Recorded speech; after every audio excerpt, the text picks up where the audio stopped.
Hello friends और students, कुछ दिन पहले हमने एक वीडियो अपलोड की थी जिसमें हमने बात की थी भू परिष्करण के बारे में, जिसके अंतर्गत हमने चर्चा की थी भू परिष्करण क्या होता है, भू परिष्करण के प्रकार, भू परिष्करण का क्या उद्देश्य है और अंतःकर्षण क्रियाओं के बारे में। लेकिन इस वीडियो में हम बात करेंगे भू परिष्करण का मिट्टी पर क्या प्रभाव पड़ता है, पाटा लगाने से क्या लाभ होता है, मिट्टी चढ़ाने से क्या लाभ होता है और शून्य भू परिष्करण क्या है, इसके लाभ और हानि आदि के बारे में। तो सबसे पहले बात करते हैं भू परिष्करण का मिट्टी पर क्या प्रभाव पड़ता है।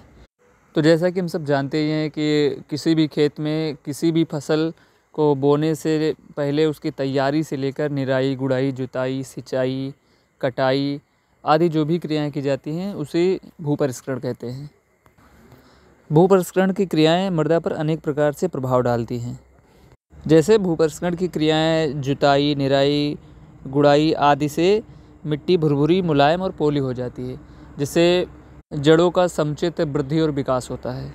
बुआई से पूर्व जुताई या विशेष तौर पर गर्मियों की जुताई से भूमि में पाए जाने वाले हानिकारक कीड़े मकोड़े और उनके अंडे बच्चे नष्ट हो जाते हैं, जिससे फसलों पर कीटों से नुकसान कम हो जाता है। भू परिष्करण की क्रिया से भूमि की भौतिक और रासायनिक दशाओं में सुधार हो जाता है। जल के द्वारा भूमि का कटाव कम हो जाता है या रुक जाता है। मिट्टी की जल धारण क्षमता बढ़ जाती है। साथ ही मिट्टी में वायु और जल का संचार काफ़ी अच्छा हो जाता है, जिनसे पौधों की वृद्धि एवं विकास काफ़ी बढ़िया होता है। भूमि के ऊपरी सतह पर जो कार्बनिक पदार्थ पाए जाते हैं वो भू परिष्करण की क्रिया से भूमि में मिल जाते हैं, जिससे भूमि की उर्वरा शक्ति बढ़ जाती है।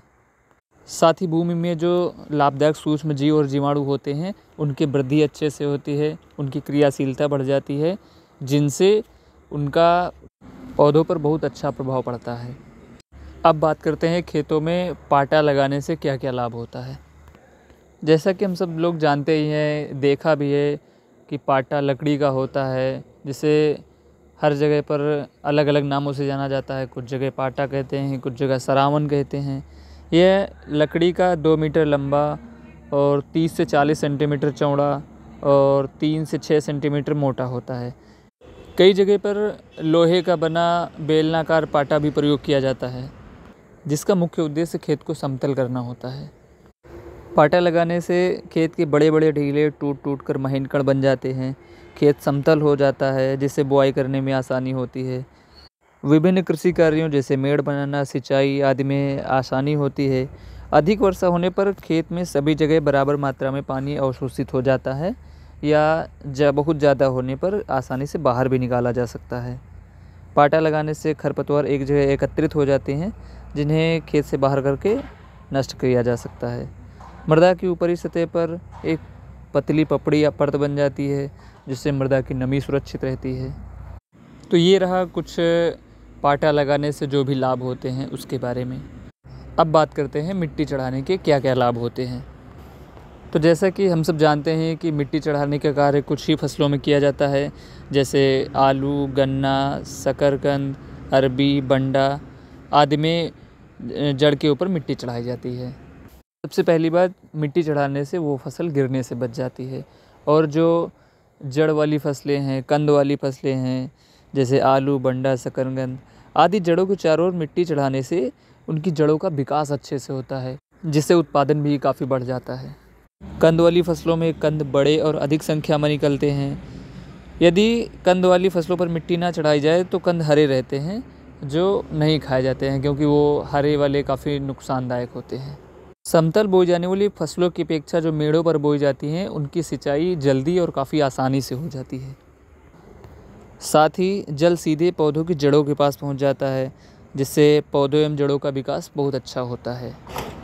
साथ ही मिट्टी चढ़ाने से सबसे बड़ा लाभ ये होता है कि फसलों को जितना पानी चाहिए उतना पर्याप्त मिल जाता है, न कम न ज़्यादा। गन्ना एवं इस प्रकार से जो भी फसलें हैं उसमें मिट्टी चढ़ाने से अधिक वर्षा या तेज़ हवा के प्रभाव से गिरने से बच जाती हैं, जिनसे उत्पादन काफ़ी अच्छा होता है, उनकी गुणवत्ता भी बढ़िया हो जाती है। इसके अलावा भी बहुत से लाभ होते हैं। अब बात करते हैं शून्य भू परिष्करण के बारे में। जब किसी खड़ी फसल में बिना जुताई के दूसरी फसल बो दी जाती है, उसे शून्य भू परिष्करण कहते हैं।